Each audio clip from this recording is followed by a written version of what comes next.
Ils ont dit non. Les élus de Loire-Atlantique ont rejeté ce lundi matin, par 30 voix contre, 13 pour et 15 abstentions, l'idée du rattachement du département à la région Bretagne. Ils ont en revanche largement adopté, à 55 voix pour et 3 contre, le vœu d'organisation par l'État d'un référendum sur la question. Reste désormais à en connaître l'acceptation, la date, la question précise et le périmètre. Dramatique fait divers dans la nuit de samedi à dimanche à Quimper où un homme a sauté dans l'Audet pour porter secours à une femme qui tentait de mettre fin à ses jours. Si la femme a été rapidement secourue par un policier, l'homme, lui, n'a pas été retrouvé malgré les recherches entreprises. Plus de 3 milliards d'euros, c'est une véritable pépite bretonne qui vient d'être rachetée par le laboratoire américain Merck.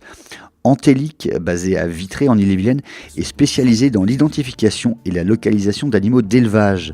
Elle emploie 2000 personnes dans le monde, dont 250 à Vitré, pour un chiffre d'affaires de 360 millions d'euros. Il y a 30 ans, elle s'était développée en vendant sous la marque Allflex des étiquettes d'oreilles en plastique souple.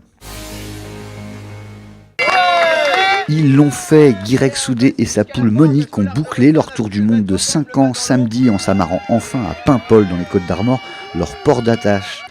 Une petite foule d'admirateurs était réunie pour l'occasion et a pu le voir recevoir les 2 victoires de la Bretagne, celle de la jeunesse et celle du public, qui lui ont été décernées en son absence le 6 décembre. Enfin, 39 noms de l'affiche des prochaines Vieilles Charrues ont été dévoilés ce lundi.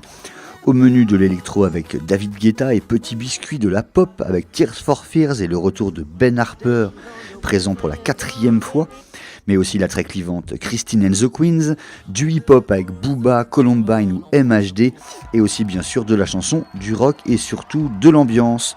Rendez-vous du 18 au 21 juillet, et d'ici là ce mercredi 19 décembre à 18h pour la mise en vente des billets.